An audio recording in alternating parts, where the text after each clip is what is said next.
हरे कृष्णा। सभी भक्तों का हार्दिक स्वागत है आज के इस प्रातःकालीन श्रीमद् भागवत क्लास में। तो हम लोग भगवान की कृपा से फोर्थ कैंटो चौथा स्कंद पढ़ना स्टार्ट किए कल। प्रथम अध्याय जिसमें हम लोग स्वयंभू मनु की जो वंशावली है उसके बारे में हम पढ़ रहे हैं।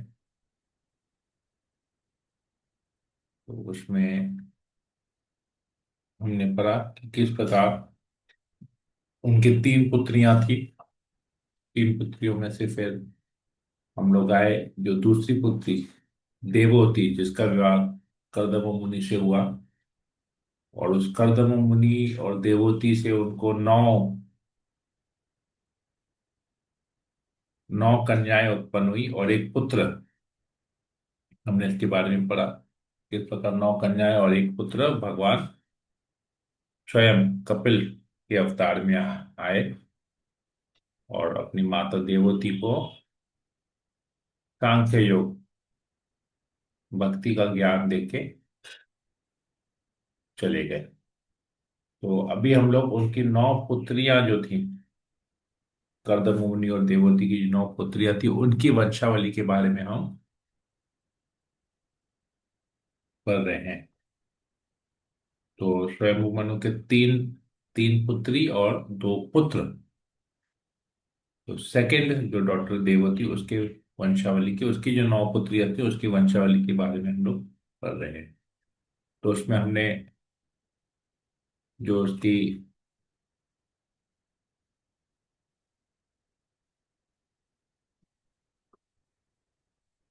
दूसरी जो पुत्री थी अनुसुईया जिसका विवाह अत्रि मुनि के साथ हुआ था। तो अभी हम उसके बारे में पढ़ रहे हैं। तो अत्रि मुनि के तीन पुत्र हुए और सुप्रसिद्ध पुत्र थे सोम दत्तात्रेय और दुर्वासा। और ये तीनों कोई साधारण पुत्र नहीं थे। वो सोम जो है ब्रह्मा जी के अंशावतार थे। दत्तात्रेय भगवान विष्णु के अंशावतार और दुर्वासा मुनि वो शिव जी के अंशावतार थे। यहां तक हमने पढ़ा। अब इसके बारे में थोड़ा सा डिटेल आएगा क्योंकि ये स्पेशल आ गया। भगवान के अवतार अंशावतार यहाँ पर आ रहे हैं। तो इधर विदुर जो है प्रश्न पूछता है मैत्री ऋषि से कि किस प्रकार ब्रह्मा विष्णु और शिव किस प्रकार अत्रि मुनि की पत्नी से किस प्रकार वो उत्पन्न हुए। इसके बारे में आज हम लोग पढ़ेंगे। ओम ज्ञानतिमिरान्धस्य ज्ञानाञ्जनशलाकया चक्षुरुन्मिलितमेन तस्मै श्री गुरुवे नमः। नमो विष्णुपादाय कृष्णप्रेष्ठाय भूतले श्रीमते भक्तिवेदांत स्वामिनिति नामिने नमस्ते सरस्वती देवी गौरवाणी प्रचारिणे निर्विशेष शून्यादि पाश्चात्य देशतारिणे हे कृष्ण करुणा सिंधु दीनबंधु जगत्पते गोपेश गोपिका कांत राधा कांत नमोस्तुते तप्त कांचन गौरांगी राधे वृंदावनेश्वरी वृषभानुसुते देवी कर्मामि हरि प्रिये वाञ्छाकल्पतरुभ्यश्च कृपा सिन्धुभैव च पतितानां पावनेभ्यो वैष्णवेभ्यो नमो नमः। जय श्री कृष्ण चैतन्य प्रभु नित्यानंद श्री अद्वैत गदाधर शिवसदि गौर भक्तवृंद। हरे कृष्ण कृष्ण कृष्ण हरे हरे हरे राम राम नाम हरे। मंगलाचरण की जय। ओम नमो भगवते वासुदेवाय। ओम नमो भगवते वासुदेवाय। ओम नमो भगवते वासुदेवाय। श्रीमद् भागवतम चौथा स्कंद प्रथम अध्याय श्लोक नंबर 16। यह सुनकर विदुर ने मैत्रेय से पूछा, हे गुरु, ब्रह्मा विष्णु तथा शिव जो संपूर्ण सृष्टि के सृष्टा पालक तथा संहारक हैं। अत्रि मुनि की पत्नी से किस प्रकार उत्पन्न हुए? मैत्र ने कहा, अनसुईया से विवाह कर लेने के बाद जब अत्रि मुनि को ब्रह्मा ने वंश चलाने के लिए आदेश दिए, तो वे अपनी पत्नी के साथ कठोर तपस्या करने के लिए त्रिक्ष नामक पर्वत की घाटी में गए। उस पर्वत घाटी में निर्विंध्या नामक नदी बहती है। इस नदी के तट पर अनेक अशोक के वृक्ष तथा पलाश पुष्पों से लदे अन्य पौधे हैं। वहां झरने से बहुत बहते हुए जल की मधुर ध्वनि सुनाई पड़ती रहती है। वे पति तथा पत्नी ऐसे सुरम्य स्थान में पहुंचे। वहां पर मुनि ने यौगिक प्राणायाम के द्वारा अपने मन को स्थिर किया और फिर समस्त आसक्ति पर संयम करता करते हुए बिना भोजन खाए केवल वायु का सेवन करते रहे और 100 वर्षों तक एक पांव पर खड़े रहे। वे मन ही मन सोच रहे थे कि जो संपूर्ण जगत के स्वामी हैं और मैं जिनकी शरण में आया हूं, वे प्रसन्न होकर मुझे अपने ही समान पुत्र प्रदान करें।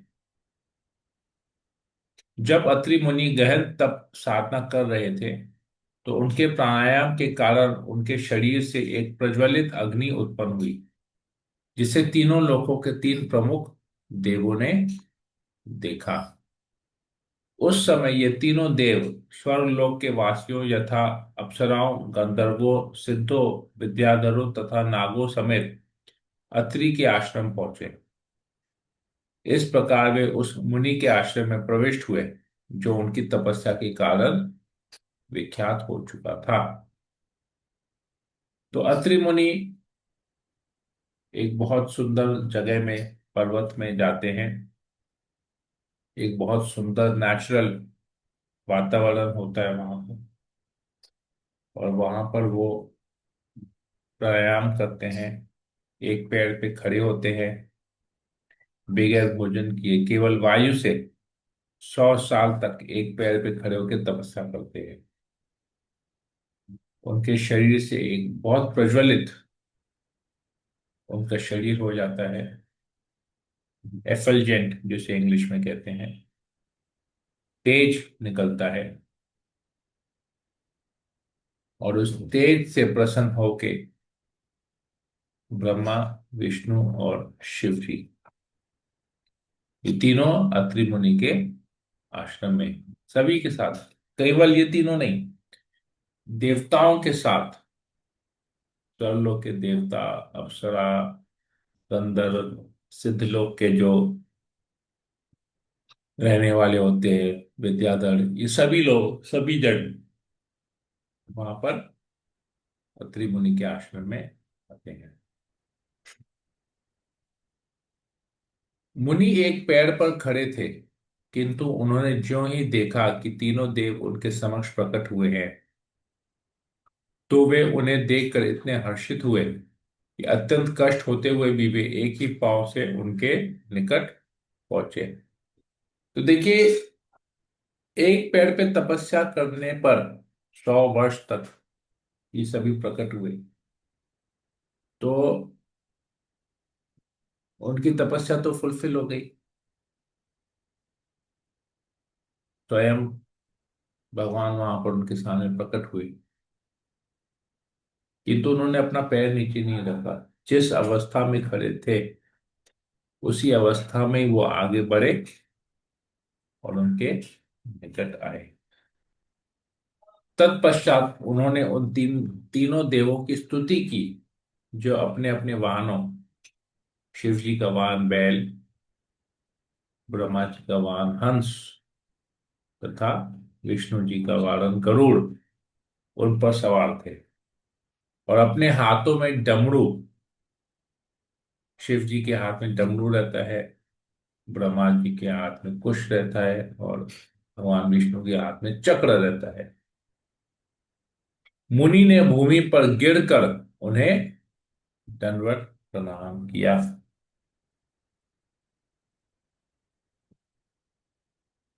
दंडवत का मतलब यहां पर प्रभुपाद जी लिखते हैं तात्पर्य में, दंड अर्थात डंडा, तथा वत का अर्थ है समान। तो अपने से किसी श्रेष्ठ के समक्ष भूमि पर दंड के समान गिरना होता है, और इस प्रकार से सम्मान करना दंडवत कहलाता है। अत्रि मुनि ने तीनों देवों को इसी प्रकार से सम्मान किया।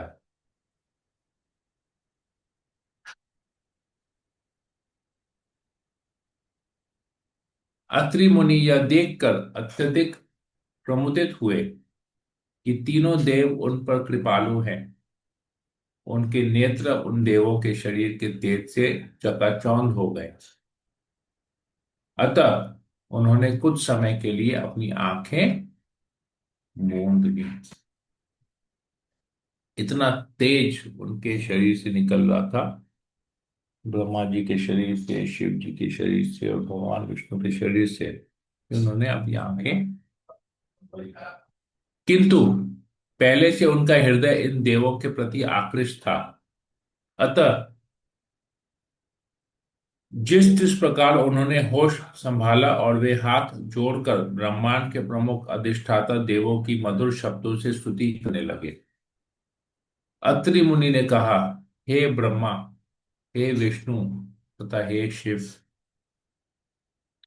आपने भौतिक प्रकृति के तीन गुणों को अंगीकार करके अपने को तीन शरीरों में विभक्त कर लिया है। जैसा कि आप प्रत्येक कल्प में दृश्य जगत की उत्पत्ति, पालन तथा संहार के लिए करते आए हैं, मैं आप तीनों को सादर नमस्कार करता हूं। और मैं जानना चाहता हूं कि मैंने अपनी प्रार्थना में आप में से किसको बुलाया था। ठीक है, अब इनको पता ही नहीं है कि इन्होंने किसको बुलाया है। तीनों आ गए। मैंने तो पूर्ण पुरुषोत्तम भगवान के इस समान पुत्र की इच्छा से उन्हीं का आह्वान किया था, और मैंने उन्हीं का चिंतन किया था। यद्यपि वे मनुष्य की मानसिक कल्पना से परे हैं, किंतु आप तीनों यहाँ पर उपस्थित हुए हैं। कृपया मुझे बताएं कि आप यहाँ कैसे आए हैं, क्योंकि मैं इसके विषय में अत्यधिक मोहग्रस्त हूँ। तो उन्होंने पूर्ण पुरुषोत्तम भगवान की उपासना की थी, और जिस तरीके से उपासना की थी, तो तीनों ब्रह्मा विष्णु महेश तीनों वहां पर प्रकट हो गए। तो ये देखिए पावर, भगवान की उपासना की, लेकिन भगवान के साथ उसके भक्त भी वहां पर प्रकट हो गए। मैत्र महामुनि ने कहा, अत्रि मुनि को इस प्रकार बोलते हुए सुनकर तीनों महान देव मुस्कुराए, और उन्होंने मृदु वाणी से इस प्रकार उत्तर दिया। तीनों देवताओं ने अत्रि मुनि से कहा, हे ब्राह्मण, तुम अपने संकल्प में पूर्ण हो, अतः तुमने जो कुछ निश्चित रख कर रखा है वही होगा, उससे विपरीत नहीं होगा। हम सब वे ही पुरुष हैं जिनका तुमने ध्यान किया है, और इसलिए हम सब तुम्हारे पास आए हैं। हे मुनिवर, हमारी शक्ति के अंश स्वरूप तुम्हारे पुत्र उत्पन्न होंगे, और हम तुम्हारे कल्याण के कामी हैं। अतः वे पुत्र तुम्हारे यश का संसार भर में विस्तार करेंगे। इस प्रकार इस युगल के देखते ही तीनों देवता ब्रह्मा विष्णु तथा महेश्वर अत्रि मुनि को वर देकर उस स्थान से ओझल हो गए। तत्पश्चात ब्रह्मा के आंशिक विस्तार से सोमदेव उत्पन्न हुए। विष्णु से परम योगी दत्तात्रेय तथा शंकर शिव जी से दुर्वासा उत्पन्न हुए। अब तुम मुझसे अंगिरा के अनेक पुत्रों के संबंध में सुनो। अंगिरा की पत्नी, अब ये थर्ड डॉटर आ गया, सेकंड हो गया वहां पर। अब ये तीसरी पुत्री के बारे में बता रहे हैं। जो नौ पुत्रियां थी, अंगिरा की पत्नी श्रद्धा ने चार कन्याओं को जन्म दिया। जिनके नाम तिनिवाली, कुहू, राका तथा अनुमति थे। इन चार पुत्रियों के अतिरिक्त उसके दो पुत्र भी थे। उनमें से एक उतुथ्या कहलाया और दूसरा महान विद्वान बृहस्पति था। अब ये चौथी पुत्री का है। पुलस्त्य ने उनकी पत्नी हविर्भू से अगस्त्य नाम का एक पुत्र हुआ, जो अपने अगले जन्म में दहाग्नि बना। इसके अतिरिक्त पुलस्त्य के एक अन्य महान तथा साधु पुत्र हुआ, जिसका नाम विश्रवा था।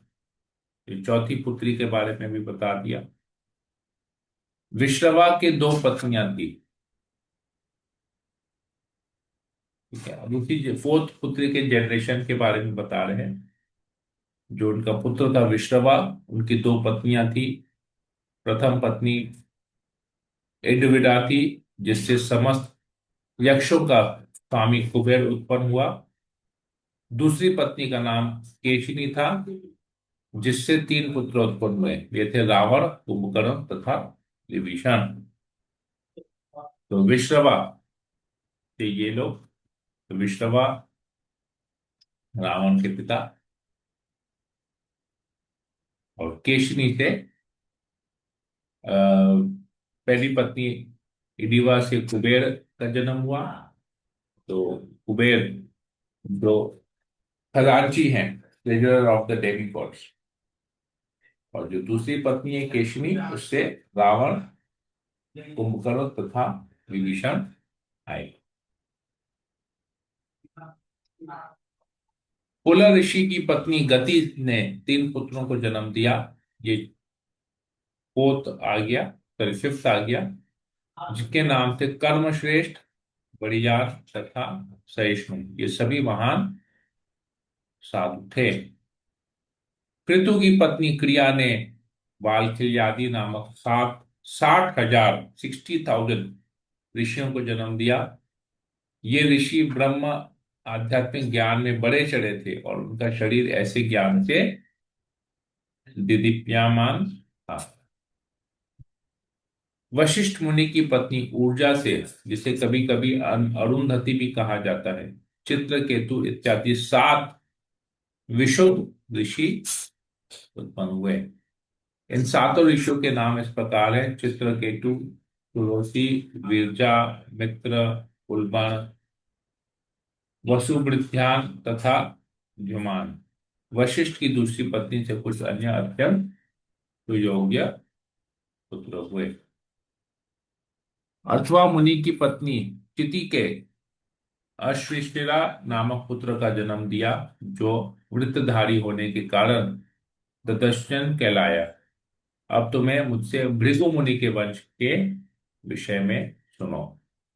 तो ये अभी 8th हो गया। अभी 9th के बारे में हम फिर कल पढ़ते हैं। हरे कृष्णा।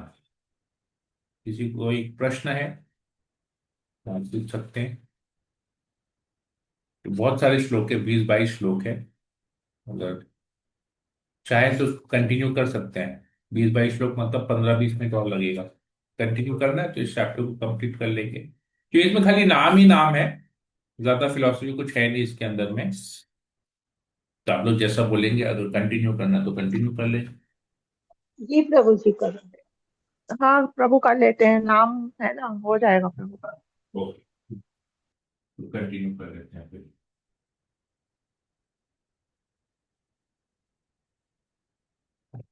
भृगु मुनि अत्यधिक भाग्यशाली थे। उन्हें अपनी पत्नी ख्याति से दो पुत्र धाता तथा विधाता हुए, और एक पुत्री श्री प्राप्त हुई। वह श्री भगवान के प्रति अत्यधिक परायण थी। मेरु ऋषि की दो पुत्रियां थी, जिनके नाम आयति तथा नियति थे, जिन्हें उन्होंने धाता तथा विधाता को दान दे दिया। आयति तथा नियति से मृकंड तथा प्राण नामक दो पुत्र उत्पन्न हुए। मृकंड से मार्कंडेय मुनि, और प्राण से वेदशिरा ऋषि उत्पन्न हुए। वेदशिरा का पुत्र उष्णा शुक्राचार्य था, जो कवि भी कहलाता है। इस प्रकार कवि भी भृगुवंशी था। हे विदुर, इस प्रकार इन मुनियों तथा कर्दम की पुत्रियों की संतानें से विश्व की जनसंख्या बड़ी। जो कोई श्रद्धा पूर्वक इस वंश के आख्यान को सुनता है, वह समस्त पाप बंधनों से छूट जाता है। मनु की अन्य कन्याओं में से प्रसूति ने ब्रह्मा का पुत्र दक्ष से विवाह किया। तो ये तीसरी पुत्री आ गई मनु की। तो दूसरी पुत्री देवहूति की जो 12 कन्याएं थी, वो 12 कन्याओं के वंश के बारे में हमने पढ़ा। और जो तीसरी पुत्री थी, उसका दक्ष से विवाह हुआ। दक्ष ने अपनी पत्नी प्रसूति से 16 कमल नयनी सुंदरी कन्याएं उत्पन्न की। इन 16 कन्याओं में से 13 धर्म को और एक अग्नि को पत्नी रूप में प्रदान की गई। तो 16 में से 13 गया धर्म को, एक गया अग्नि को। शेष 2 कन्याएं में से एक पितृलोक को दान दे दी गई, जहां वह प्रेम पूर्वक रह रही है। और दूसरी कन्या भव बंधन से समस्त पापियों के उद्धारक शिव जी को दी गई। दक्ष ने धर्म को जिन 13 कन्याओं को दिया, उनके नाम थे श्रद्धा, मैत्री, दया, शांति, तुष्टि, पुष्टि, क्रिया, उन्नति, बुद्धि, मेधा, तितिक्षा, भी तथा मूर्ति। देखिए, ये जो नाम है ना, ये एक्चुअली सब पर्सनालिटीज है। श्रद्धा, मैत्री, श्रद्धा मतलब फेथ, मैत्री मतलब फ्रेंडशिप, दया मतलब मर्सी, शांति मतलब पीस, तुष्टि मतलब सेटिस्फैक्शन, पुष्टि मतलब फुलफिलिंग, क्रिया मतलब वर्क, कार्य, उन्नति मतलब प्रोग्रेस, बुद्धि सब जानते ही हैं, मेधा, तितिक्षा, प्रिय तथा मूर्ति। इन 13 ने पुत्रों को जन्म दिया, जो इस प्रकार है। श्रद्धा ने शुभ, देखिए, श्रद्धा ने शुभ मतलब अगर श्रद्धा है, अगर किसी के प्रति पूर्ण रूप से श्रद्धा है, तो उसका जो रिजल्ट है वो शुभ ही होगा। मैत्री, जिसकी मित्रता बहुत अच्छी होती है, वहां से प्रसाद आता है, मतलब रिलेशन फ्रूटफुल होता है। फ्रूटफुल मतलब फल आया ना, उसमें से प्रसाद आया। दया ने अभय, अगर आप किसी के ऊपर दया करते हैं, तो आपके मन से हमेशा के लिए डर चले जाता है, क्योंकि आपने जीवन भर लोगों के ऊपर दया की है, तो आपको किसी चीज का भय नहीं रहे। शांति से सुख, तुष्टि ने मुद, पुष्टि ने स्मय, क्रिया ने योग, उन्नति ने दर्प, बुद्धि ने अर्थ, मेधा ने स्मृति, तितिक्षा ने क्षेम तथा ही ने प्रश्य को जन्म दिया। समस्त गुणों की खान मूर्ति ने नर नारायण को जन्म दिया, जो पूर्ण पुरुषोत्तम भगवान है। तो देखिए, ये सारे वर्ड्स जो हम हमारे जीवन में यूज करते हैं, वो बोलते हैं ना, बुद्धि से पैसा कमाया जाता है, दिमाग लगाओ पैसा कमाओ। तो बुद्धि एक पर्सनालिटी है, स्त्री है, और उसका पुत्र है अर्थ, पैसा, धन। देखिए, मेधा ने स्मृति से। तो ये सब कुछ है जो हम वर्ड यूज करें, ये एक्चुअली सारे पर्सनालिटीज हैं। हम समझ नहीं पाते हैं, पर यहां पर देखिए कितना क्लियरली दिया है। नर नारायण के जन्म से के अवसर पर समस्त विश्व आनंदित था। प्रत्येक का मन शांत था, और इस प्रकार समस्त दिशाओं में वायु, नदियां तथा पर्वत मनोहर लगने लगे। तो नर नारायण ऋषि कौन है? स्वयं भगवान, भगवान ही है। कृष्ण और अर्जुन एक्चुअली है नर नारायण ऋषि, भगवान के अवतार। स्वर्ग लोक में बाजे बजने लगे, और आकाश से पुष्प बरसने लगे। प्रसन्न मुनि वैदिक स्तुतियों का उच्चारण करने लगे। गंधर्व तथा किन्नर लोक के वासी गाने लगे, और स्वर्ग की अप्सराएं नाचने लगी। इस प्रकार नर नारायण के जन्म के समय सभी मंगल सूचक चिन्ह दिखाई पड़ने लगे। उसी समय ब्रह्मादि महान देवों ने भी सादर स्तुतियां अर्पित की। देवताओं ने कहा, हम इस दिव्य रूप भगवान को नमस्कार करते हैं, जिन्होंने इस दृश्य जगत की सृष्टि अपनी बहिरंगा शक्ति के रूप में की है, जो उनमें उसी प्रकार स्थित हैं।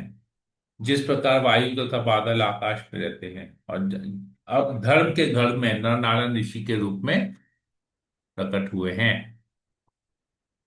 वे पूर्ण पुरुषोत्तम भगवान जो वास्तविक रूप से प्रामाणिक वैदिक साहित्य द्वारा जाने जाते हैं, और जिन्होंने सृष्ट जगत की समस्त विपत्तियों को विनष्ट करने के लिए शांति तथा समृद्धि का सृजन किया है, हम देवताओं पर कृपापूर्ण दृष्टिपात करें। उनकी कृपापूर्ण चितवन लक्ष्मी ने आसन निर्मल कमल की शोभा के मात करने वाली है।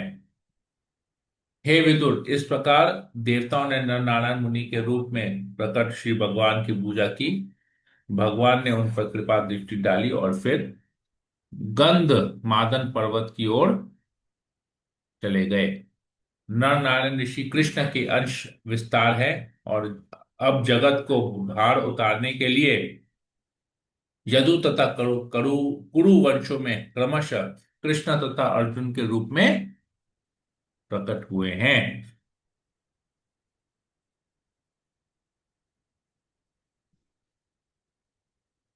अग्नि देव की पत्नी स्वाहा से 3 संतानें। अभी हम पढ़ा ना, अग्निदेव को अपनी कन्याएं दी थी। पहले का उधर का 13 आ गया, अब ये 3 यहां पर आ गया। 14 कन्या के यहाँ पर आया, उसकी वंशावली पावक पवमान तथा शुचि है, जो यज्ञ की अग्नि में डाली गई आहुतियां को खाने वाले हैं। इन 3 पुत्रों से अन्य 45 संतानें उत्पन्न हुई, और वे भी अग्निदेव हैं। अतः अग्निदेवों की कुल संख्या उनके पिताओं तथा पितामह को मिलाकर 49 है। ब्रह्मवादी ब्राह्मणों द्वारा वैदिक यज्ञों में दी गई आहुतियों के भोक्ता से ही 49 अग्निदेव हैं। अग्निश्वात, भरिषद, सौम्य तथा आज्यप ये पितर हैं। वे या तो साग्निक हैं अथवा निर्गुणिक। इन समस्त पितरों की पत्नी स्वदा है, जो राजा दक्ष की पुत्री है। पितरों को प्रदत्त स्वधा ने वयुना तथा धारिणी नामक 2 पुत्रियों को जन्म दिया। वे दोनों ही ब्रह्मवादिनी थी तथा दिव्य एवं दैविक ज्ञान में पारंगत थी।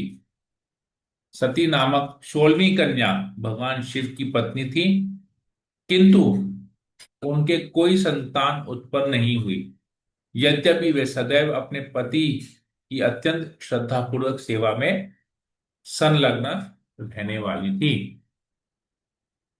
इसका कारण यह है कि सती के पिता दक्ष शिव जी के दोष रहित होने पर भी उनकी भर्त्सना करते रहते थे। फलतः परिपक्व आयु के पूर्व ही सती ने अपने शरीर को योग शक्ति से त्याग दिया था। इस प्रकार श्री भगवान के चतुर्थ स्कंद, श्रीमद् भागवत के चतुर्थ स्कंद के अंतर्गत मनु की पुत्रियों तथा की वंशावली नामक प्रथम अध्याय के भक्ति वेदांत प्राप्त रिपोर्ट में 16 जो कन्या थी सती, जो शिव जी की पत्नी थी, उनसे उनको कोई संतान नहीं हुई थी, क्योंकि दक्ष हमेशा शिव जी को कोसते रहते थे, उनका अपमान करते रहते थे, उनको क्रिटिसाइज करते रहते थे, जिसकी वजह से सती ने अपना शरीर त्याग दिया। इसके बारे में आएगा, इसी स्कंद में आगे आएगा दूसरे अध्याय में कि किस प्रकार ऐसा होता है। बहुत सुंदर शिव जी का इतना सुंदर ग्लोरिफिकेशन आता है। एक्चुअली दक्ष शिव जी का क्रिटिसिज्म करते हैं, क्रिटिसाइज करते हैं उनके रूप को देख के, पर वो पूरा ग्लोरिफिकेशन है। एक्चुअली हम लोग उसके बारे में समझेंगे कैसे शिव जी कितने महान हैं, वो हमको वहां से पता चलेगा। ठीक है, तो यहीं पर ही रखते हैं। हरे कृष्णा। देखिए दक्ष, और दूसरा अध्याय है दक्ष द्वारा शिव जी को जाप। तो अभी हम पढ़ेंगे कि कैसे आएगा ये। हरे कृष्णा। तो देखिए कहाँ से वंश चालू हुआ है हम लोगों का। लोग कहते हैं हम मनुष्य बंदर से आए हैं, यहाँ से पता चलता है क्या कि बंदर से आए हैं। तो मनुष्य तो सब मनु से आए हैं। हरे कृष्णा। कोई प्रश्न किसी को, कुछ कमेंट है, कोई प्रश्न है? बहुत डिफिकल्ट है नाम प्रभु जी याद रखना। नाम ज्यादा याद रखने की जरूरत नहीं है। ये बेसिकली उसके लिए है जो बोलता है कि मनुष्य जो है एवोल्यूशन के थ्रू बंदर से आए हैं। नहीं, डार्विन थ्योरी तो प्रूव हो गई है कि रॉन्ग है। हाँ, नहीं, अभी भी लोग बेवकूफ है ऐसे। मैं उस दिन नहीं, मैं कुछ टाइम पहले किसी के पास गया था, तो उसने मेरे को बोला आखिर हम लोग इंसान तो बंदर से ही आए हैं। तो मैं तो बोला, उन्होंने आगे के शास्त्र नहीं पढ़े हैं हाँ ना, इसीलिए वो ना, कह सकते मैंने हैं। मैंने उसको बोला मतलब आपके पिता बंदर हैं क्या? बोले नहीं नहीं नहीं। मैं बोला आपके दादाजी बंदर थे? बोले नहीं, उनका तो मनुष्य का फोटो मैं देख रहा हूं, तो आपके परदादा बंदर होंगे, आपके परदादा के परदादा बंदर होंगे। जब आप बोल रहे हैं मनुष्य बंदर से आए हैं, तो मतलब आप भी बंदर बंदर से ही आए होंगे फिर। बंदर जैसी हरकतें आप तो कर नहीं रहे हैं। वो वंश का तो इफेक्ट होना चाहिए ना, आप जहां से आए हैं। तो एकदम चुप हो गया। मैं बोला क्या बेवकूफ, आप हिंदू हो के ऐसा बात कर रहे हैं, मुझे तो समझ में नहीं आ रहा है। कैसा बुद्धि हो गया आप लोगों का कि आप लोग बोलते हैं मनुष्य बंदर से आया है एवोल्यूशन के थ्रू। मैं बोला कृष्ण जो है, आप लोग बोलते हैं कि ये पुराने सब आदिवासी थे, तो क्या कृष्ण 5,000 साल पहले सब आदिवासी थे क्या? कृष्ण के पहले रामचंद्र है सब आदिवासी थे क्या? तो पूरे पृथ्वी के राजा थे। तब आप क्या बात कर रहे हैं? अब कृष्ण भक्त होके ऐसा बात कर रहे हैं, कृष्ण की भक्ति करते हैं, राम की भक्ति करते हैं, और ऐसा बात कर रहे हैं कि बंदर से आए हैं। तो हैरान हो गया मैं। सोचिए, मतलब लोगों को जो भी मुंह में आता है ना बोल देते हैं। राम रामनवमी मनाता है, जन्माष्टमी मनाता है, और बोलते हैं इंसान बंदर से आए हैं। बताइए क्या इनका हालत है। मतलब कुछ भी जो पिया है समझ में बोल देते, ये हालत हो प्रभु गई। जी, स्कूल की बेसिक एजुकेशन थी ना वो तो, इसलिए इंसान ने कभी भी सोचने की कोशिश नहीं की कि क्यों गलत हो सकता है। एंड शास्त्र पढ़े नहीं है तो कैसे? अरे तो Prabhu ji, I honestly Ram tell you, Ram की मैं भी भक्ति बहुत कर रहे सालों तक यही हैं। जानते थे। राम की भक्ति करते हैं, जय श्री राम बोलते हैं, हरे कृष्णा बोलते हैं, कृष्ण की भक्ति करते हैं, पता है वो प्रभु है, वो भगवान है, फिर भी बोलते हैं इंसान बंदर से आए हैं। तो क्या सोचिए क्या गति है इनका। एकदम। ठीक है। ओके, और किसी को कुछ पूछना एक है बार, तो हरे बोलना कृष्ण है। प्रभु, सादर प्रणाम। यस एक बार मैम। एक शिष्य ने बोला था ना, पीपल से वी केम फ्रॉम मंकी, तो प्रभुपाद ने आंसर दिया था, दे आर स्टिल मंकी। हम्म। ये बहुत वही फेमस है। है ना प्रभुपाद जी का हाँ। डायलॉग। हम्म। और एक प्रश्न था प्रभु, ये यस। तीनों देवों, ऐसे झटाक सुनको तो देवता, देव और देवता में वो देवता वाले देव नहीं है ना, क्योंकि यहाँ तो नो नो नो, भगवान विष्णु भी है। ये तो हाई हाई लेवल, ये तीनों देव इसलिए बोला जा रहा है इनको। यहाँ पर तीन देव इसलिए बोला जा रहा है क्योंकि ये तीन गुणों को कंट्रोल कर रहे हैं। हर देवता का कार्य क्या है? अब देखिए, सूर्य देव का कारण कार्य क्या है? सूर्य को कंट्रोल करना।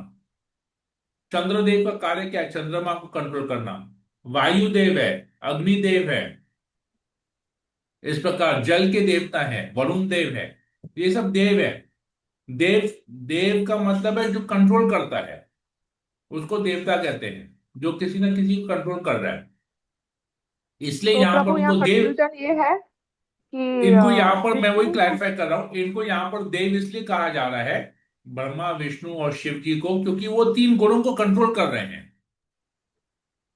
अच्छा, रजोगुण सतोगुण तमोगुण, रजोगुण यस। भगवान विष्णु, और इन्होंने, ब्रह्मा हाँ, रजोगुण, और तमोगुण। ठीक इन्होंने है अब प्रभु। स्तुति में कहा ना कि आप तीनों जो है तीन गुणों को कंट्रोल करने के लिए सृष्टि का, ये सृष्टि करने के लिए, इस जगत का सृष्टि करने के लिए, पालन करने के लिए और संहार करने के लिए आपने तीन रूप लिए हैं, बोलते हैं ना स्तुति में। इसलिए उनको देव के लिए कहा जा रहा है, देव मतलब कंट्रोलर। उनको कंट्रोलर के रूप से बताया जा रहा है। बोला मैंने तो पूर्ण पुरुषोत्तम भगवान की उपासना की, आप तीनों कैसे आ गए? तब फिर अपनी स्तुति में कहते हैं ना कि भगवान आप इस सृष्टि करने के लिए और पालन करने के और संहार करने के लिए आपने तीन रूप लिए हैं। इसलिए उनको देव के रूप में कहा जा रहा है कि ये तीन कंट्रोलर हैं। है तो भगवान ही। भगवान ने अपने आप को एक्सपैंड किया, तीन रूपों में एक्सपैंड किया है। इसलिए वो तीन पुत्र आएंगे, उन तीनों देव तो, उन तीनों देवों के, तीनों कंट्रोलर के जो तीनों गुणों को कंट्रोल कर रहे हैं, उनके अंशावतार आएंगे। ठीक है, इसमें ज्यादा कंफ्यूज का कुछ नहीं है, बहुत सरल है ये। हमारा कंसेप्ट क्लियर होगा ना तो ये सब बहुत आसान रहेगा। ये- हमको ये समझना है कि ब्रह्मा, शिव जी और विष्णु आते क्यों हैं। ये तीनों तीन इस दृश्य जगत के लिए आते हैं, कंट्रोल करने के लिए, तीन गुणों को कंट्रोल करने के लिए आते हैं। तीनों गुणों के अधिष्ठाता देवता हैं। ठीक है ना, तीनों गुणों के अधिष्ठाता देवता तीनों गुणों के हैं।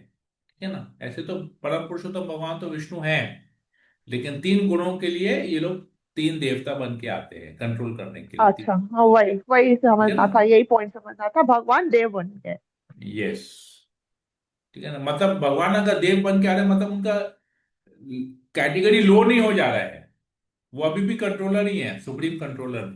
वो खाली एक रोल। अभी जैसे इसको एक और दूसरे एग्जाम्पल समझते हैं, बहुत क्लियर हो जाएगा। अभी मान लीजिए अभी आपके घर में शादी है, आपने एक फोटोग्राफर को हायर किया। फोटोग्राफर वो फोटोग्राफी करेगा, तो फोटोग्राफर आपको बोलेगा, माता जी ऐसे घूमिए, ऐसे घूमिए, ऐसे घूमिए, ऐसे फोटो खींचेंगे, तो आप क्या करेंगे, उनका बात मानेंगे ना। अब वो इसका, तभी ना फोटो अच्छी है। हाँ, लेकिन क्या वो आपको कंट्रोल कर रहा है क्या। वो आपसे सुपीरियर हो गया फोटोग्राफर। आप तो उसकी बात मान रहे हैं, उसके हिसाब से आप पोज दे रहे हैं, तो आपसे फोटोग्राफर आपसे सुपीरियर हुआ क्या, नहीं। फोटोग्राफर आपसे सुपीरियर नहीं है। उस पर्टिकुलर टाइम बीइंग के लिए, उस पर्टिकुलर समय के लिए, उस पर्टिकुलर सिचुएशन के लिए वो सुपीरियर है, क्योंकि आपको फोटोग्राफ्स अच्छे चाहिए। ऐसे तो सुपीरियर नहीं है, या आपका पोजीशन इंफीरियर नहीं हुआ है। कहने का मतलब ये है। तो जब भगवान तीन गुणों के कंट्रोल करने के लिए आते हैं, तो भगवान का पोजीशन डाउन नहीं होता है। भगवान ने वो अपने आप, सिचुएशन के हिसाब से, जैसी हाँ, भगवान सिचुएशन का है वैसा। भगवान का विस्तार और होता है, भगवान की लीलाएं बढ़ जाती हो। ठीक है ना, जैसे आप सुंदर है, आपकी फोटोग्राफ्स को आप उस पोज देंगे तो आप और सुंदर बन जाएंगे। आपकी लीलाएं और बन जाएगी, आपका एक बहुत और एल्बम बन जाएगा। तो वैसे है, भगवान का कार्य और बढ़ जाता है और लीलाएं आ जाती है, भगवान के एक्सपेंशन हो जाता है भगवान के लीलाओं का। ये एड ऑन हो जाता है, एड ऑन हो जाता है उनके अनलिमिटेड कार्य में, और एड ऑन हो जाता है। ठीक है। नहीं नहीं प्रभु, ऐसा था ना कि देवता अलग है भगवान अलग है, तो वहीं अटक रहे थे, अब क्लियर हो गया hmm. Prabhu, thank you. Yes. Very good. Hare Krishna. और किसी को कुछ पूछना है, कुछ बोलना है।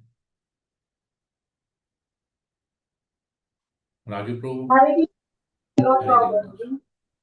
हरे तो कृष्णा, प्रभु, बोलिए। बोला जाता है कि माने देवी देवता अलग है, भगवान अलग, कृष्ण जी का पूजा करिए, और ब्रह्मा विष्णु शिव को देवी देवता मिलती है। तो लेकिन जब भगवान ही रूप धारण करके आ रहे हैं, तब तो हमको का पूजा कर रहा है।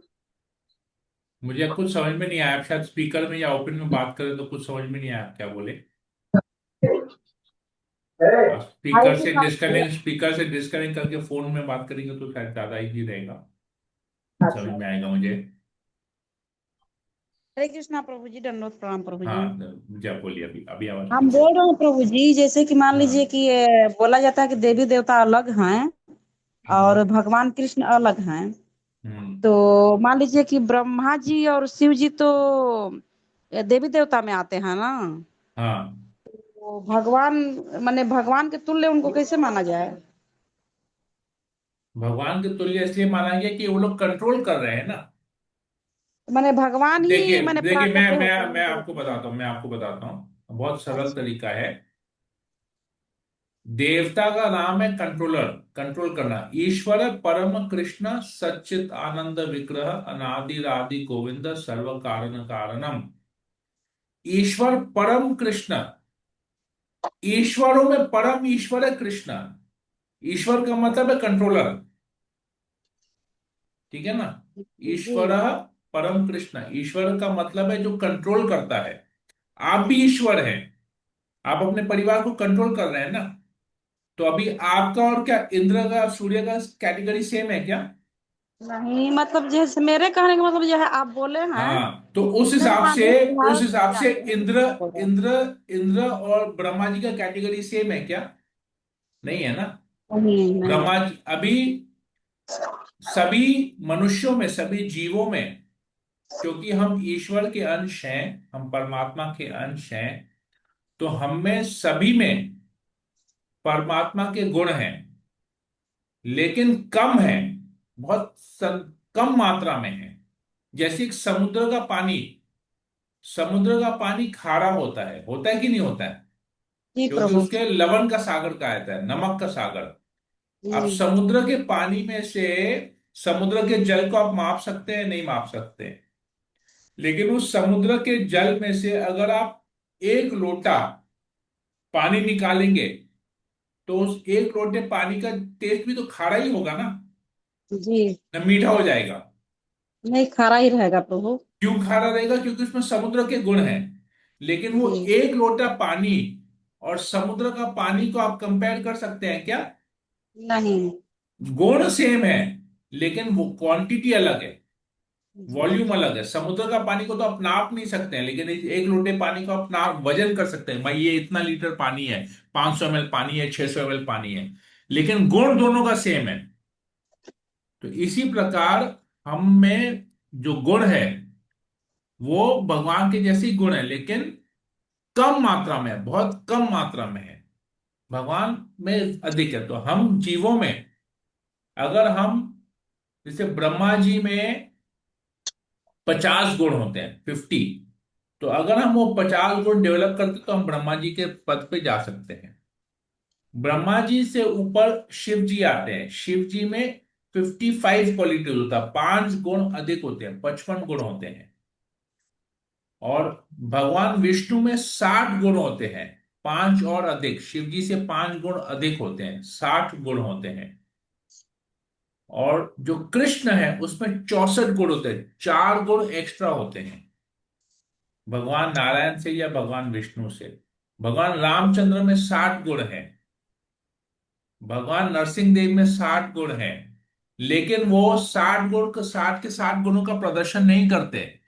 भगवान के हर एक अवतार में 60 गुण आते हैं, लेकिन वो उस समय वो उतना ही गुण का प्रदर्शन करते हैं जितना उस समय जरूरत है उस लीला में, सभी गुणों का प्रदर्शन नहीं करते।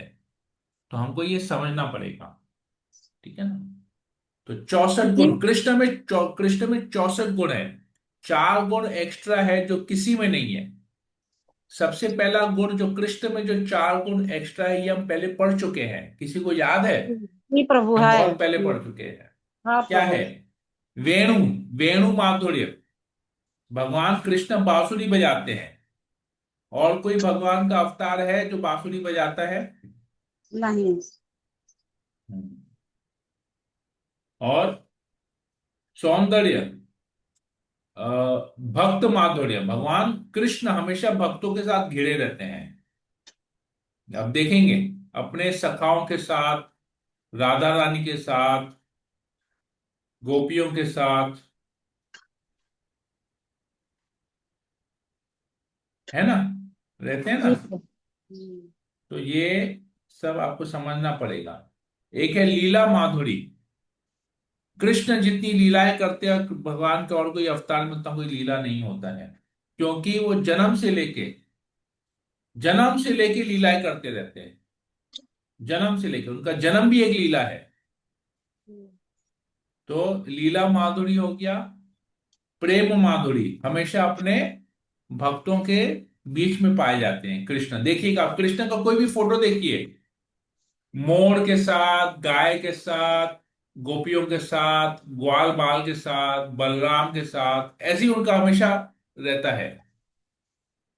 जी। फिर वेणु जी। माधुरी, कृष्ण बांसुरी बजाते हैं। फिर रूप माधुरी, रूप माधुरी, कृष्ण का जैसा ब्यूटी, कृष्ण की जैसी सुंदरता और किसी में नहीं है। तो ये 4 एक्स्ट्रा गुण है कृष्ण में, तो 64 गुण होते हैं उसमें। भगवान नारायण में 60 होते हैं। जो बाकी सभी भगवान के जो अवतार हैं उसमें 60 होते हैं। ब्रह्म शिव जी में 55 होते हैं और ब्रह्मा जी में 50 होते हैं। हम में उतने ही है, हम में 20, 25, 30 गुण है। हम जब वो 50 गुण को डेवलप करेंगे तब ब्रह्मा जी बन सकते हैं। ठीक है, क्लियर हुआ? जी प्रभु जी। नहीं, जैसे आप बोले कि ब्रह्मा जी और शिव जी मतलब भगवान ही रूप धारण करते हैं, इसलिए हम हम्म। खाली बोले हैं, इस नहीं तो और तो सब वो समझ में आ गुणों रहा गुणों गुणों के लिए वो रूप लेते हैं, था। अच्छा अच्छा। गुणों के लिए। ठीक है। ठीक है ना, इस भौतिक जगत, दृश्य जगत के लिए वो 3 अवतार बन के आते हैं, दृश्य जगत के लिए। ठीक है प्रभु जी, दंडवत ठीक है, प्रणाम प्रभु जी। धन्यवाद। और किसी को कुछ पूछना है? क्लियर हो गया सबके लिए ये कंसेप्ट? चाहूंगा दोबारा फिर ऐसा कुछ प्रश्न नहीं आए किसी के मन में। राजू प्रभु क्लियर? जी प्रभु यस जी की। प्रभु, क्लियर। हाँ ओके, हाँ एकदम क्लियर। चलिए ठीक है, वेरी गुड। ठीक है, तो फिर सेशन को यहीं एंड करते हैं। हरे कृष्णा कृष्ण कृष्ण हरे हरे, हरे राम राम राम हरे हरे। वाञ्छा कल्पतरुभ्यश्च कृपा सिन्धुभ्येव च पतितानां पावनेभ्यो वैष्णवेभ्यो नमो वैष्णव नमः। नमो समेत नमः। भक्तिवृंद की जय, शिल प्रभुपाद की जय, ग्रंथ श्रीमद् भागवतम की जय।